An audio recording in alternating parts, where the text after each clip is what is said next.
Good evening. Welcome to Love Talk. I'm Gregory Morgan. What works and doesn't work in your life right now? People get stuck. People have wants, needs, and desires, and they're not the same thing. Okay, there's certain things that you need in your life, and we're going to be talking about that today. There's a certain hierarchy of needs as a human being that all people have. And when those needs are not met, when they're not fulfilled, when you're lacking something that you actually need in your life, then subconsciously, and I say subconscious because it's below the level of your everyday conscious. You're not actually thinking this, but in your unconscious mind, your behavior gets modified in ways that are designed to get you the things that you need. You see, we as human beings have survived and evolved and become the dominant species on the planet because we're able to get our needs fulfilled. And we're able to do that through abstract thinking. We're able to do that through psychological planning. So we have mental, emotional, physical, and spiritual abilities that allow us to get what we need, to not be eaten by bigger, larger, faster, stronger animals. In fact, we eat them now.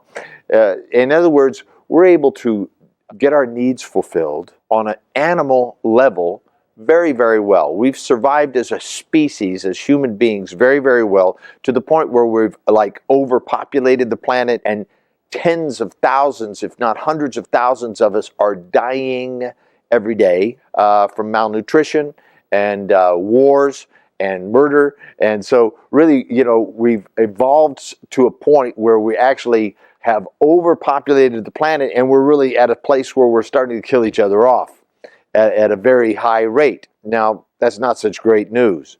Not everybody's getting their needs fulfilled, you see. So I'm going to talk about getting your needs fulfilled on an animal level. And I tell you, I already know this.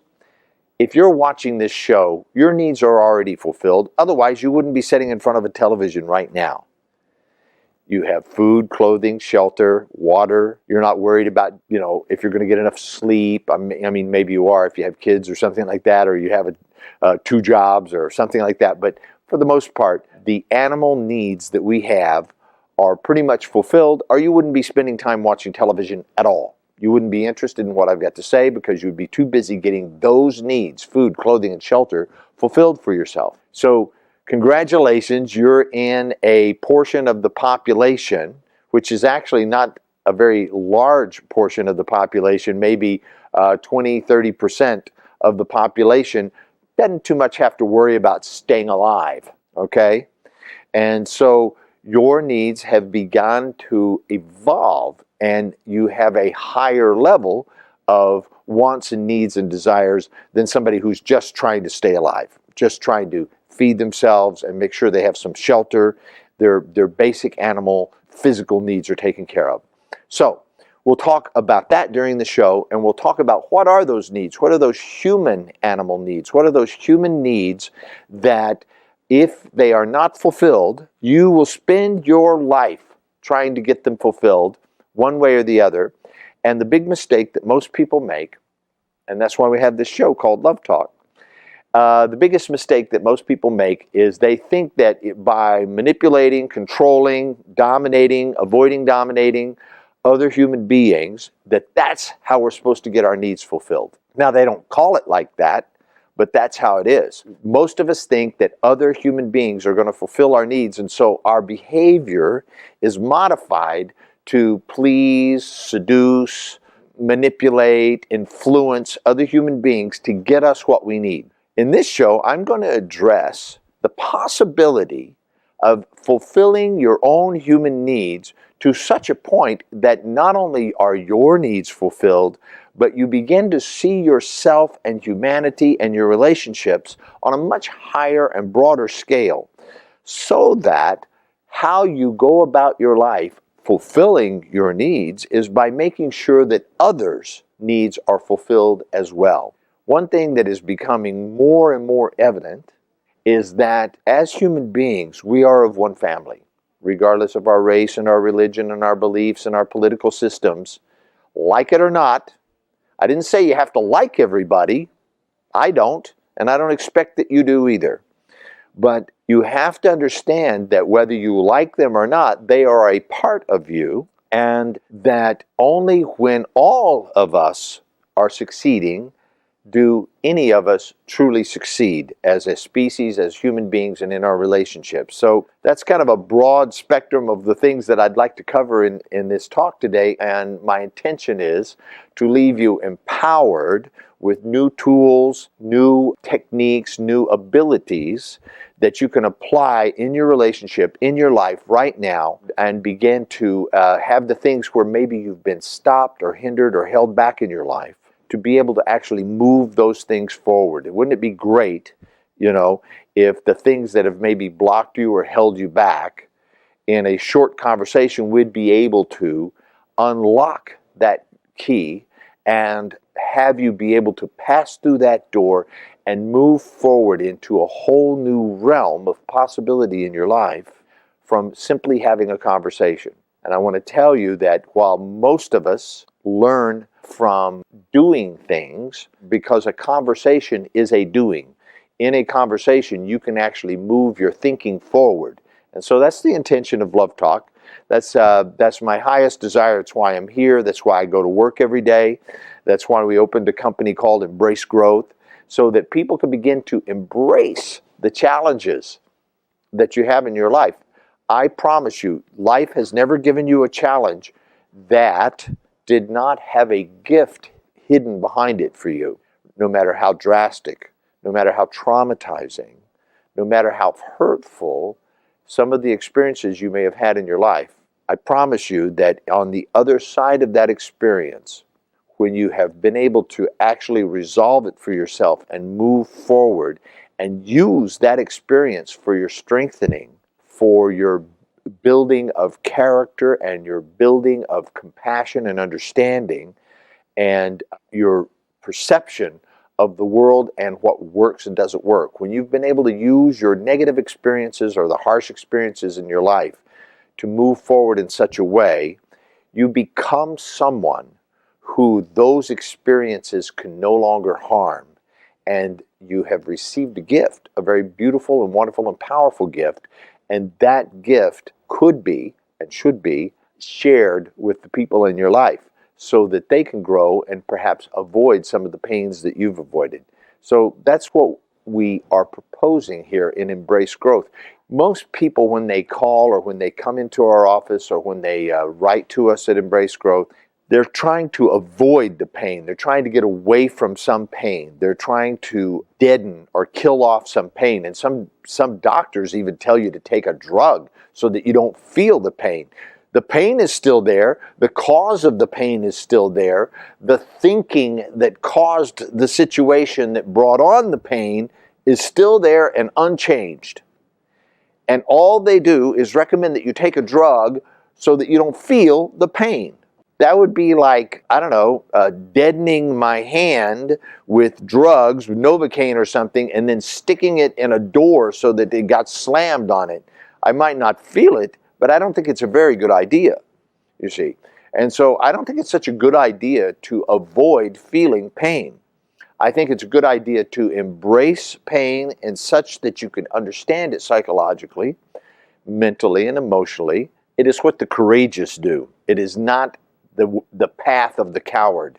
The path of the coward is to run away from pain, to avoid pain at all costs, to never face pain, and to never take responsibility for having brought on their own pain.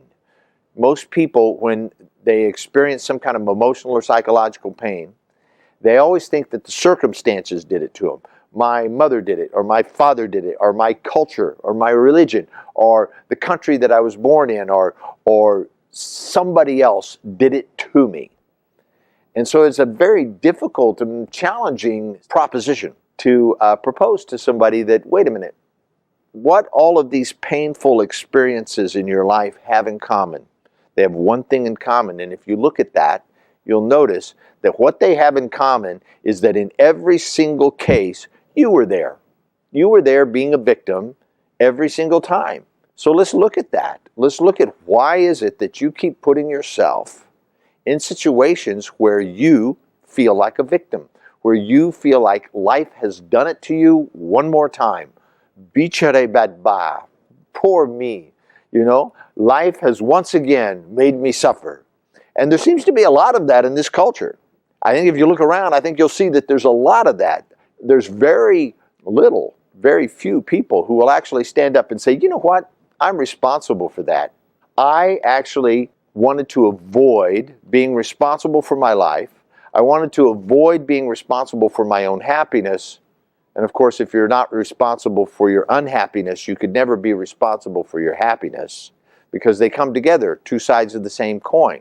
If you're not responsible for your unhappiness, then obviously you're not responsible for your happiness. If everyone else is responsible for your happiness and your unhappiness, then you, in effect, are a victim of life.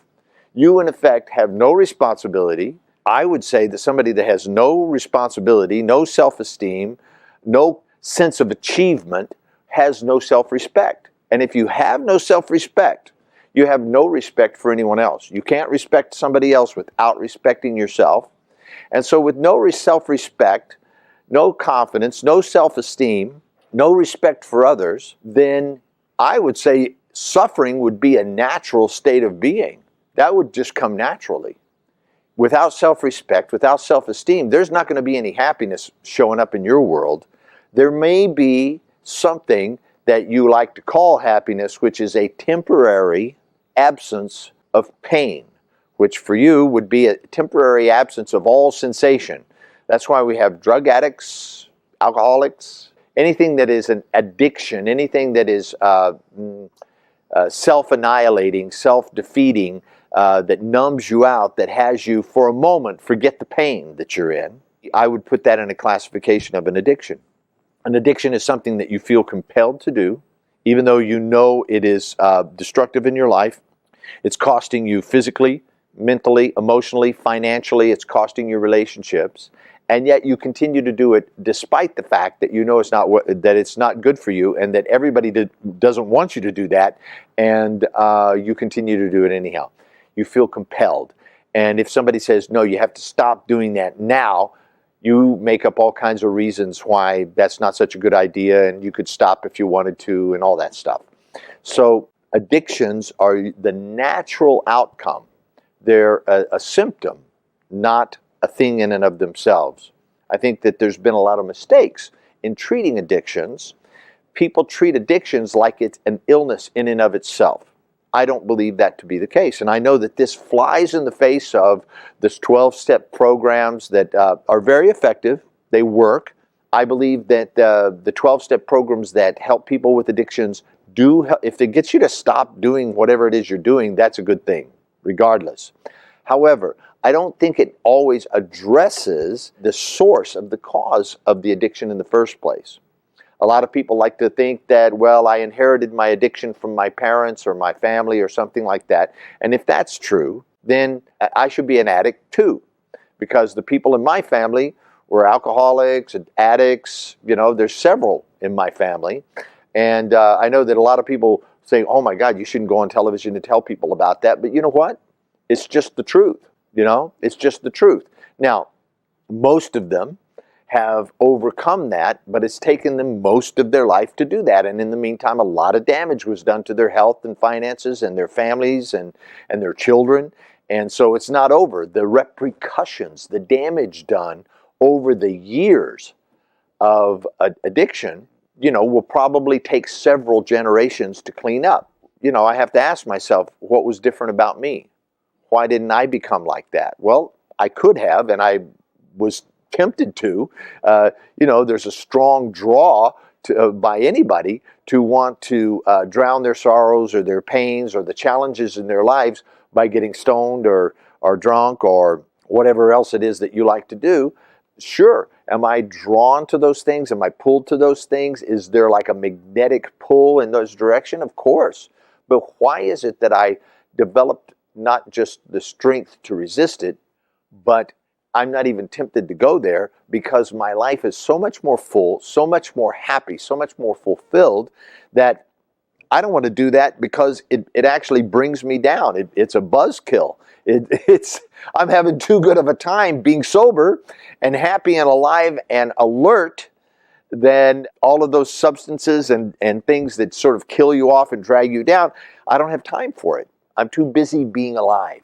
So the show's not about me. It's not about my family. I use those examples simply in hopes that it would give you the space to see that maybe in your own life, there may be something like that going on in your life, in your family, with your parents, with your children, with your husband or wife. Maybe there's some deadening of the pain that has gone on for so long that you're not even aware of it anymore. You can't even feel yourself.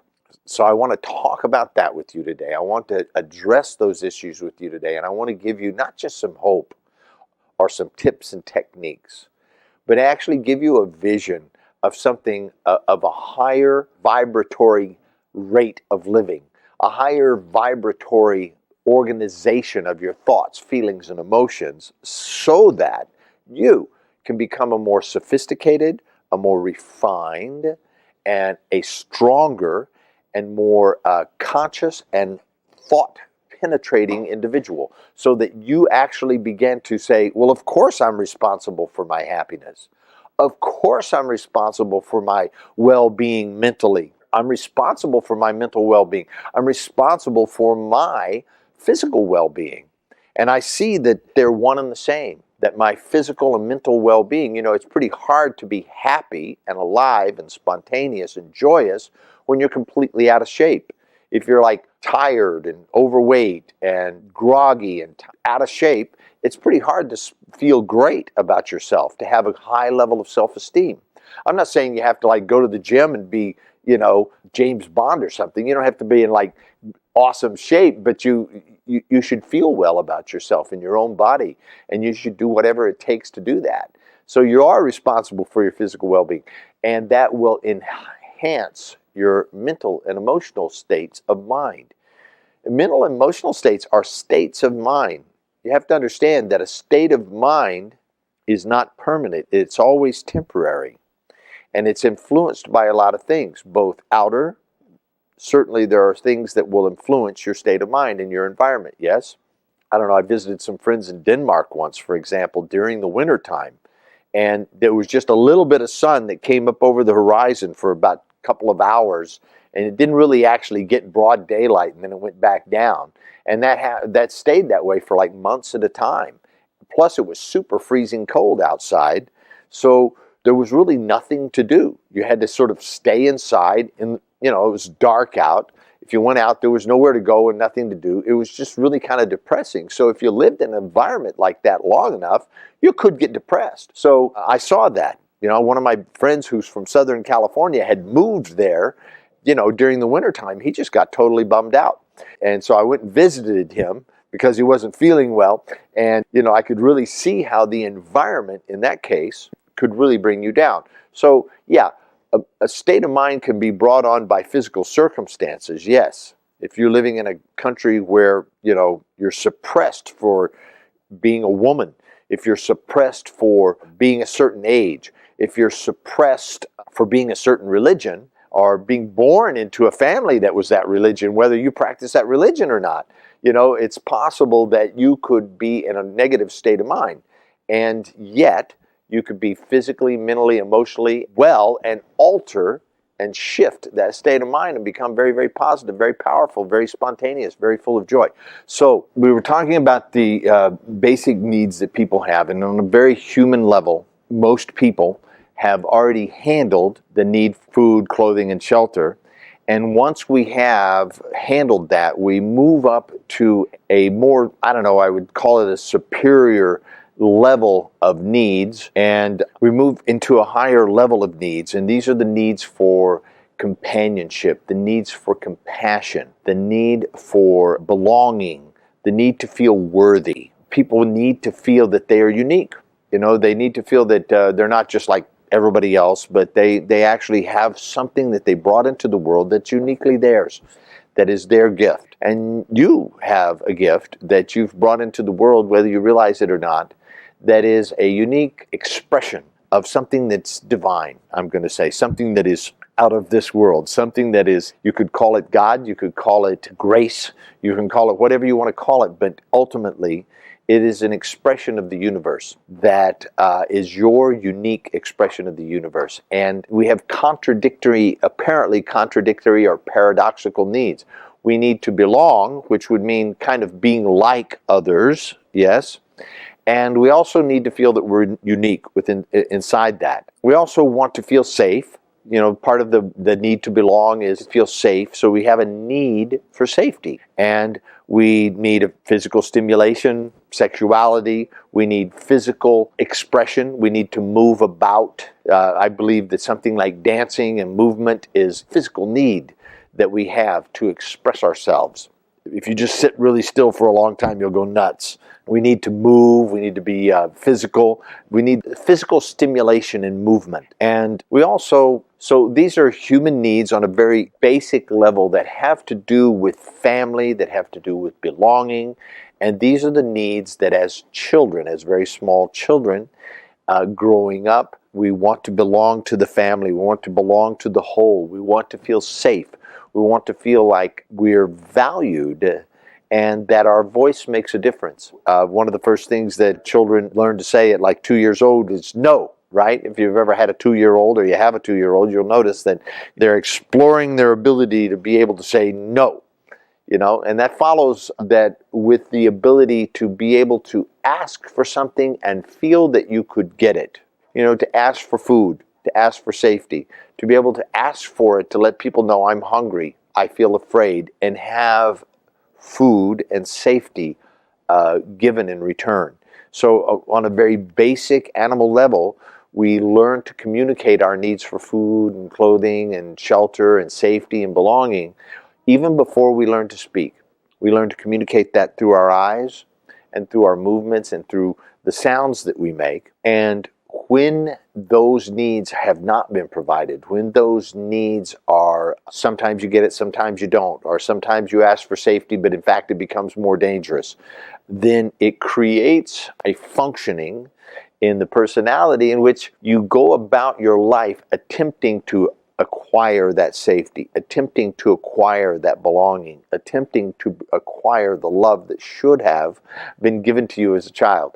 So children will become very promiscuous, very demanding, manipulating. And then that is exaggerated when you become a teenager, when you become an adolescent, and you first venture out of your house and go to school. Well, you've already been to school as a child, but now you're going to go to junior high school or to high school. And there's groups of people that will band together, and you desperately want to belong with them. You don't want to be an outcast. So at that age group, belonging becomes extremely important. And so at that point, your need for companionship, your need for admiration, it's no longer just a need to be safe or to be worthy.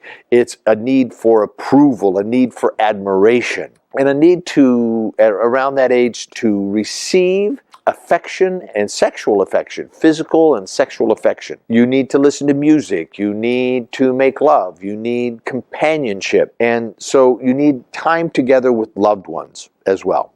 That's a level of need that we're going to say belongs to a group or family. And those needs are not fulfilled. You will unconsciously, subconsciously go about your life attempting to get that fulfilled one way or another. And if you notice, there's a lot of adults who did not have their needs fulfilled as adolescents, and so they're still acting like adolescents. They still dress like that, they still act like that, they still use some of the same lingo or language, they still respond to emotional situations like an adolescent, like a teenager, even though they may be 30, 40, 50 years old. They've gotten stuck somewhere back in their adolescence attempting to resolve something. They never got to feel satisfied that they were worthy, that they belong, that they were admired, that they were even extraordinary. They were admired in such a way like they had accomplished something and people looked up to them. They were a valued member of a group. And so you'll find people adhering to religious groups or political groups or a political group. They'll participate in demonstrations or in other forms of large groups in an attempt to fulfill this need to have themselves feel belonged, like they belong to something and like they're admired and they're part of something bigger than their own life. Then we get to another level of human needs. Again, you can't get to these levels until you've completed the previous level. And in the next level of human needs, it is really a need to make a difference in the world. You'll feel a need for a spiritual connection, a need to be in nature. You'll feel a need to have time with yourself. You'll feel a need for laughter and play and pleasure and fun, creativity, spontaneity. Now, all of the other needs don't go away, but you have since learned to satisfy those needs for yourself. You've managed to manage your life in such a way that your physical needs are handled, your sense of belonging and emotional needs are handled, your mental needs are handled, and now you're entering into a more spiritual realm of needs, needs that are only available to human beings who have fulfilled their more primary needs. So still you'll have the need for making love and stuff like that, but we need to listen to music. We need art and poetry.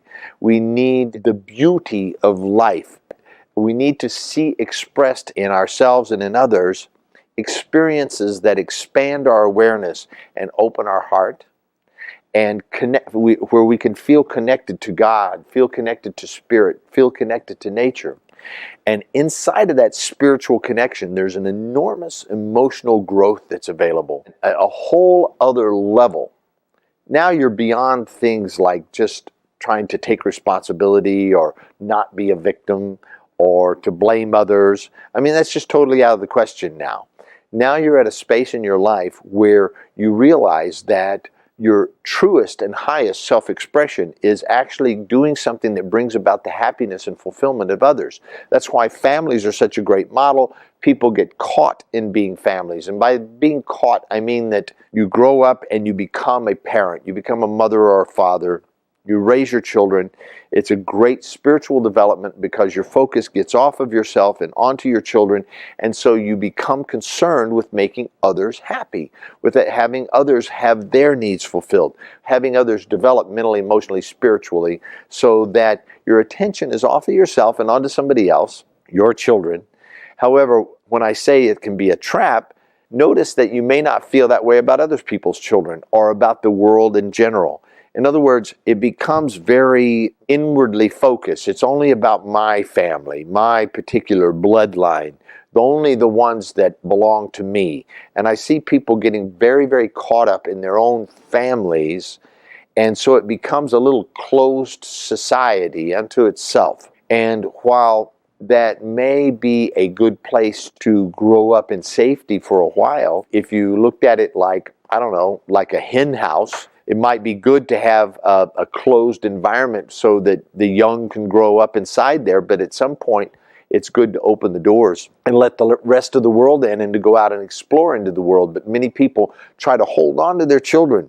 Even in their 30s and 40s, they're still holding on like it's their children. No, they're adults at this point.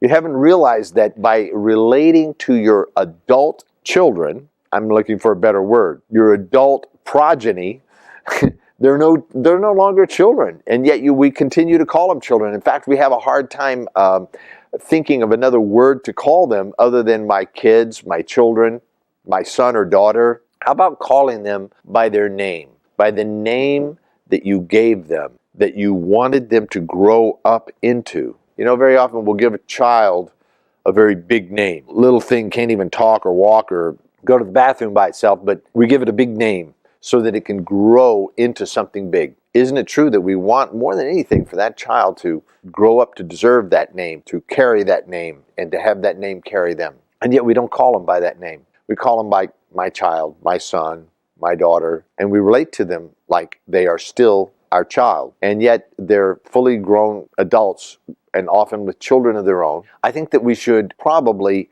stop calling an adult my child, my son, my daughter, and start calling them by their name at around the ages of 18. We should give them their freedom, because if they're old enough to, in some states or countries, drink and drive and go to war, those are adult activities. If they're old enough to do adult activities, they're old enough to have children of their own, even though it'd be a bad idea at that age. I know many of you watching the show may have had children at that age, and I'm sorry for you. I really am. I'm sorry that your youth was taken away from you, that you didn't get to fully experience being a teenager and a young adult and all that carries with it before having to become a mature adult at a very early age, before having to become a father or a mother at a very early age when it was still time to be a child, as far as I'm concerned. There was a time when the life expectancy, and it wasn't very long ago. It wasn't very long ago. In fact, in your parents' lifetime, it wasn't that long ago, in your parents' lifetime, that the life expectancy was around 40, 45. People were not expected to live very long. In the early 1900s and the late 1800s, still the life expectancy was around 45 years old, 50. You know, you died. You got old and died at around that age. And so getting married young and having children young and all that was appropriate. It was appropriate for society. It was appropriate for the people so that they had enough time to raise the children into young adulthood before they died themselves. There was a time where getting married young and having children young was somewhat appropriate. The survival rate wasn't all that great either. You know, during that time, it wasn't uncommon for a woman to die in childbirth, or for both the woman and the child not to survive the traumatic event that childbirth was back in those days. And so getting married young increased your chances of living a lifetime and raising your children. That's no longer the case. Let's face it, around the 30s and 40s, people started living to be 70, 78, 80. You know, the common lifespan now is in the late 70s, early 80s. That's what's like the norm, and that is expanding more and more. By your children's lifetime, by that I mean people who are in their teens or younger now, it is completely, given medical developments, given the history of the increasing longevity of the human species, what is completely expectable is that what we're calling our children now will live to be up around 100 years old or more. But I know that there's people today that are 100 years old. There's people that we know, that you know or I know or we know of, that have lived to be 100 plus, okay? That is the exception, not the norm. I'm saying that in your children's lifetime, it will be the norm to live as late as 100 years old or more. So you should expect your children to be around for a long time. So the idea of marrying at an early age, parenting children at an early age, is an outmoded model that just no longer applies. It just no longer applies. And it creates a whole nother set of circumstances if you raise children and they're out of the house and you're just 40 or 45. You know, if you're 40 or 45 and you're watching this show and your children have already grown up and are ready to have children of their own, then you should talk to me, because there's a whole nother life available after that. You're probably it's very likely that you're going to live another 40 years. Very likely. And if you think about it, 40 years ago, you couldn't even tie your shoes. Now you've already raised children and teach them how to tie their shoes and maybe even put them through college. So if you're around 40 or 45, you have a whole other life ahead of you. And the good news is that you're starting off this life with all of the physical, mental, emotional, and spiritual abilities that you've developed over the last 40 years. And hopefully you have. And if you haven't, then let's get started. Let's get started doing the self-development, the self-realization, the self-actualization work that there is to be done. And there's an abundance of those things available. If you look around the world, especially here in California, where I live, there is a lot of personal development programs, transformational workshops, weekends, and stuff like that. And if you've never participated in anything like that, it is a profound experience, because I can tell you that I've spent the last 35 plus years attending seminars and workshops all over the world. I've literally spent probably $1.5 to $2 million and 35 years going all over the world, studying from, learning, practicing, developing, putting into practice education. And it's not the linear type of education where like you write down a lot of stuff and then you have to memorize it and then you get a test, okay? There's where I call that linear education, okay? Where it's like you add up enough stuff and you get a big stack of knowledge, and so they say you're educated because you accumulated a certain stack of knowledge. Now, if you're an engineer, you got a stack of engineering knowledge. Congratulations, you're an engineer. All right, if you're a doctor, you've got a big stack of medical knowledge. Congratulations, now you're a doctor. Okay, if you're a theologian, a spirit of a religion of some kind, then you've got a big stack of knowledge and you know a whole bunch of stuff about that subject. And so they give you a PhD or a doctor's degree and they say that you are educated. Okay, I'm here to tell you that there's an entirely other type of education that is nonlinear, that is more spherical or global, I would call it, whereby through self-exploration and through studying and practicing that which interests you the most, okay?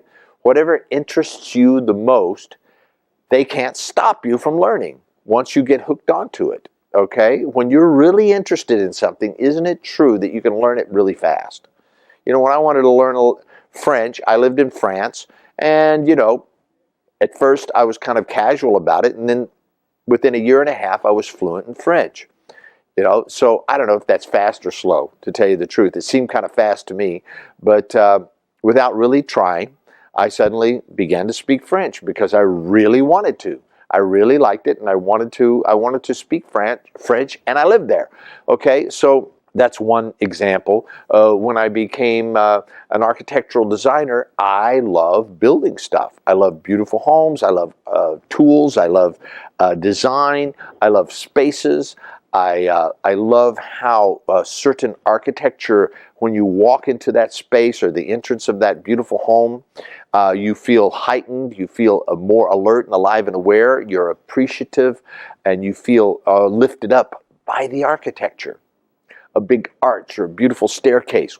So I learned those things very, very quickly. And in a very short amount of time, I was designing multi-million-dollar homes and building them.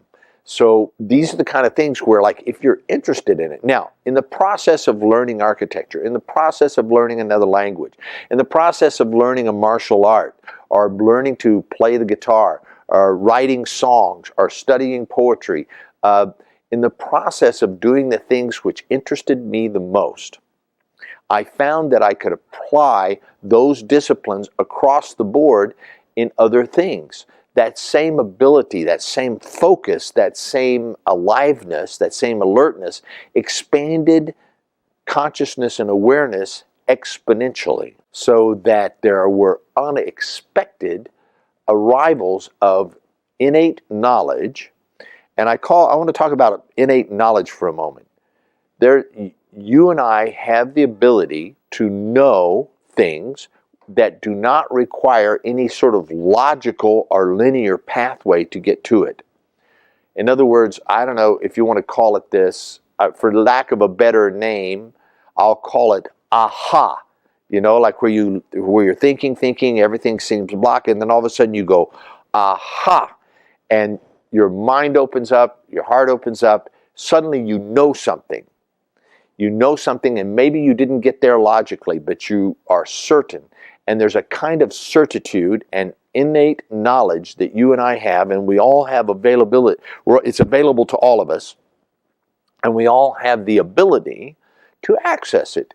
So I'm talking about a nonlinear type of education in which you could begin to explore your own self-actualization, expanding your own consciousness, your own awareness, and in the direction of that which you are most passionate.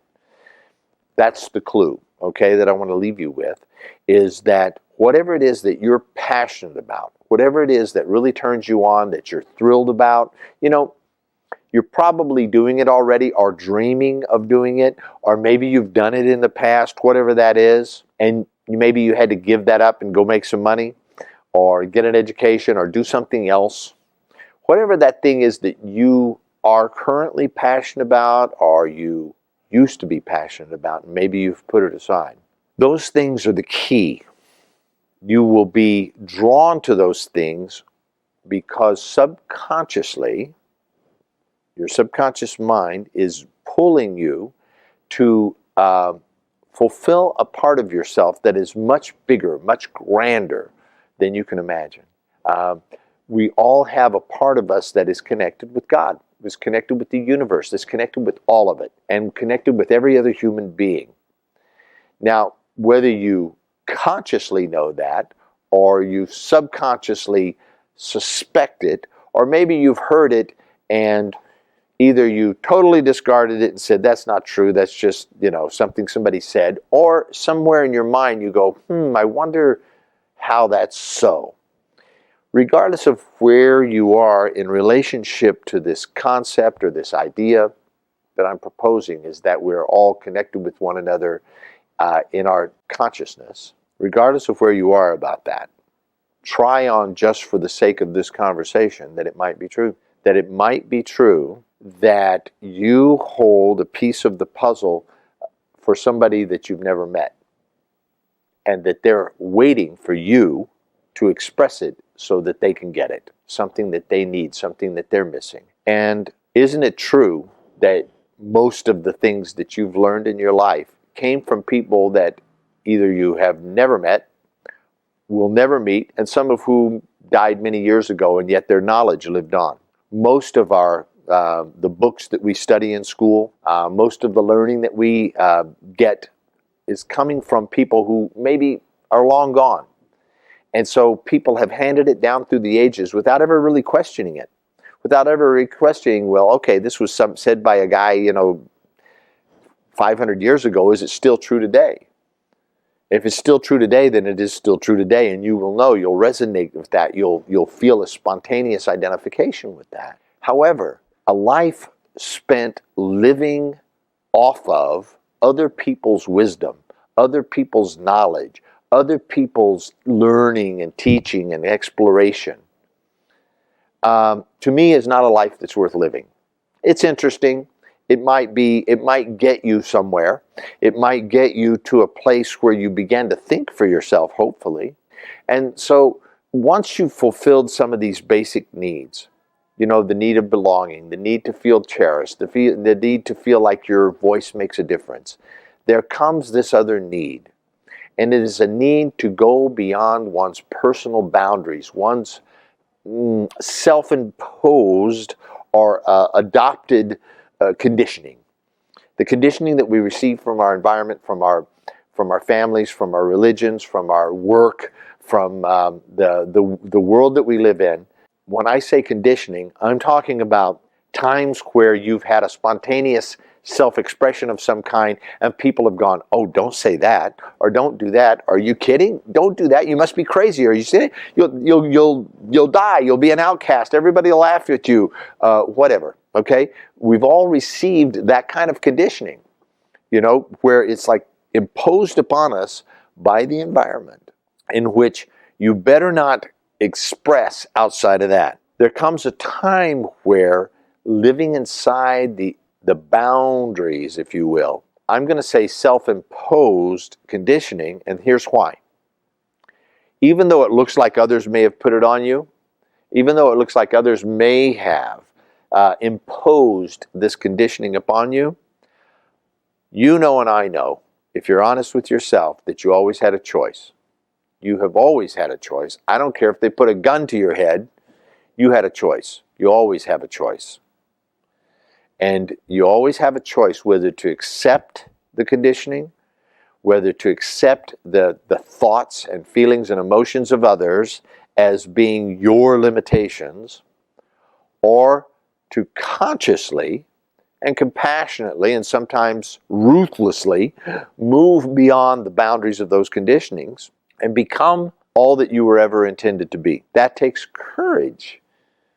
And why does it take courage? Because you don't know what lands on the other side. You don't know what's happening on the other side of that. What if you're a total social outcast?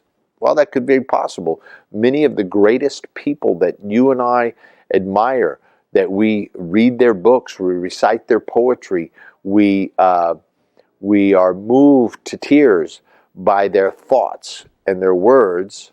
Many of those people were complete outcasts. They were not necessarily somebody you would ask over for dinner. They're not necessarily somebody who got invited to the party every time. You know, sometimes those individuals who have brought the greatest possibility to humanity were looked upon as being odd or different. And so it takes courage to expand beyond your own conditioning. And you and I are all conditioned to fear being outcast by the group. You and I are all conditioned to fear the opinions of others. And so that usually is an unresolved early need to feel loved, or to feel needed, or to be worthy, or to have respect. At some point, you have to self-empower. You have to say, you have to be able to say, I am worthy. I am worthy of respect. I am loved. I deserve to be loved, and I love others. At some point, you have to just come to terms with that. You know, I'm secure, I'm safe. Whatever happens, I'm ready to deal with it. If I'm outcast by thoughts and feelings and emotions and expressing who I truly am, if the world does not think favorably of me, that's okay. Because I love myself, I respect myself, and I know that I'm connected to something greater. I'm connected to God. I'm connected to the universe. I'm connected to the consciousness of all humanity. Now, that's not some place that you're going to arrive at by sitting at home, twiddling your thumbs, or by reading a book, or by taking a class. That's something that you would arrive at through being mentally and physically and emotionally and spiritually engaged in your life in practices that would bring that are designed to bring about that type of breakthrough in awareness. Okay, the phones are starting to light up. I'm going to go ahead and take a call. I have a few minutes left in the show. Yeah, hi. I do have a question. Sure. I was in the class, one class, and one of the teachers, I do believe so much, because you talk so much about God and stuff, but that teacher thinks that God, that whoever we call God, is just energy and intelligence combined. Yeah. I wanted to know, what do you think about that? Well, thanks for asking. It's not every day that somebody asks me what I think about God, but I don't mind telling you. I'd like to tell you. I rather agree with your teacher that more than being a personage, you see, like a big guy with a beard, or a woman with a, I mean, people imagine God in various formats, yes? If you ask an African what God is, or you ask an American Indian, or you ask a Chinese, or you ask an American, you'll get different versions of what they think God is, yes? Mm-hmm. But it usually has to do with some kind of a vision of a person with a face and some hands and stuff like that, right? For the most part. Mm-hmm. I believe that we as human beings have a tendency to personalize things so that we can relate to them, so that we can feel more comfortable with them. That's why we give our car a name, or our boat. That's why we name things, animals and so forth, and we relate to them as if they had human qualities, even though they don't. And I believe that we've done the same thing with God. I believe that God is so vast and so infinite and so powerful and so beyond our comprehension. I don't know if you've been reading in the news, they recently found 2 of the largest black holes, right? Yeah. That's a tiny speck in the mind of God, if you will. That's, what we can't even begin to comprehend billions and billions and billions of stars being swallowed up by a tiny spot in space that's the size of a basketball, right? We can't begin to comprehend that, right? So whatever is causing that, right? Whatever created that type of phenomenon, whatever created you and me, and has got the sun and stars spinning and moving, and that causes hair to grow on my face, and the grass to grow out of the ground, and a baby to form in a woman's body, and all of that stuff. Whatever's got that thing organized is much bigger than you and I can imagine. And so to feel comfortable with that, it's easier to imagine it as a guy, a wise old man, or a woman, or, a group of gods. I think it's easier to imagine it that way. And so then we feel like more related, like we could talk to this, you see. Yeah. But I believe that it's much bigger than that, okay? I believe that if all of the sun and the stars and the universes that we can't see because they got swallowed up by black holes, but they didn't go away, they're someplace else, right? So whatever all of that is seems to be conscious.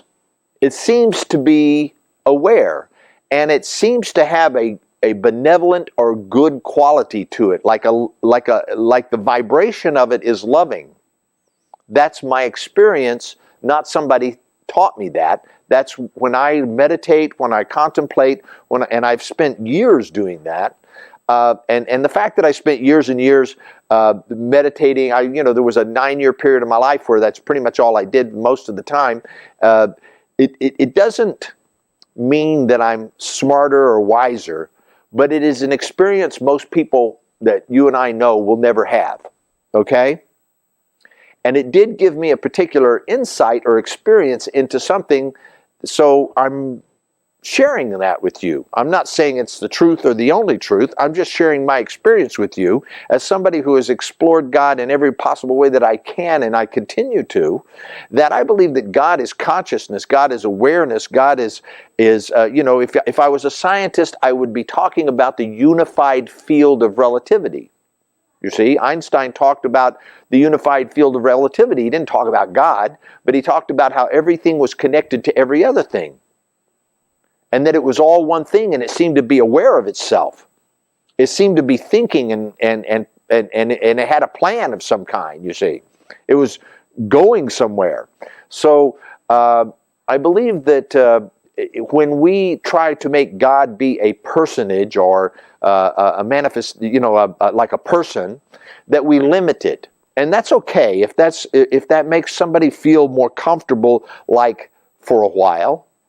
But don't get stuck in that and then start saying this is the only God. Like, there's wars being fought right now about who's got the right God. How ridiculous is that? You see? Yeah. That's kind of totally crazy. That's like the last thing that God would want, right? Like people fighting over whose God's the right one. That's insane. Yeah? So, I believe that God is conscious and awareness. I believe that this is God. It just looks like an aluminum cup, but if you were to examine it with an electron microscope, okay, you would see that there was more space between the particles and the molecules of this apparently solid thing than there are space between the stars and the sky. Okay?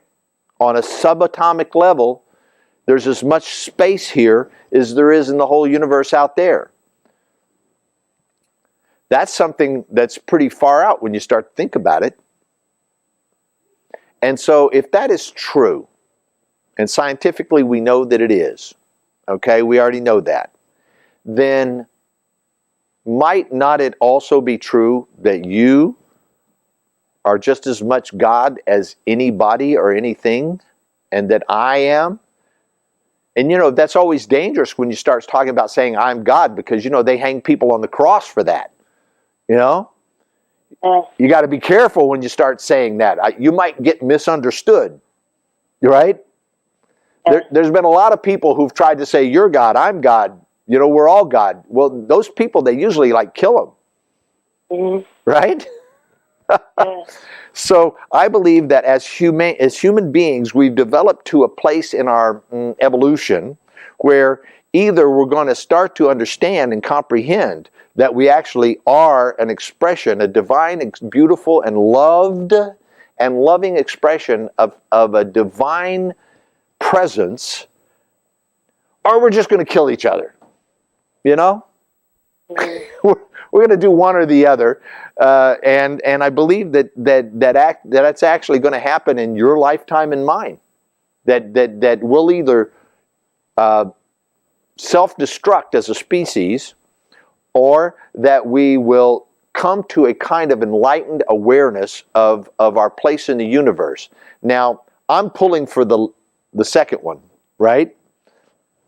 I'm on the side of the second one, and I believe that there is so much well-being, so much love, so much enlightenment in the universe and in our world, that in spite of the darkness that you and I see, in spite of the wars and the fighting and the hatefulness that's going on all the time, that's always been there anyhow, that in spite of all that, it doesn't stand a chance. It doesn't stand a chance against the love and the compassion and the well-being that is available at all times in nature, okay? You go out in nature and you look at how well things are going, and then you can go focus on, oh, well, the ice caps are melting, and you can focus on the negative things, but if you look at it, the world is doing quite well, okay? The world is doing quite well. And in spite of the fact that we all love to focus on all the negative, bad things that are happening all the time, the universe is doing quite well. With or without us. This entire planet could completely explode and blow away and become dust particles, and the universe would be just fine. So you do believe God? Yeah, I believe God, but yes, I believe God. I believe that there is God, and I believe that you're God. I believe I'm talking to God right now. I know that sounds kind of radical. But maybe I am God for myself, but not for the whole world. I'm talking about the God for the whole world. Well, but you are a part of that one. You are a part of that one, just like a drop of the ocean is part of the ocean. If a drop of the ocean gets up out of the ocean for a moment, is it any different than the ocean? For that moment, it's maybe a drop, but there's no way that you have been inside of God, and there's no way of getting out of God. You've been in it the whole time, surrounded by it the whole time. You can imagine that you're separate, but it's useless.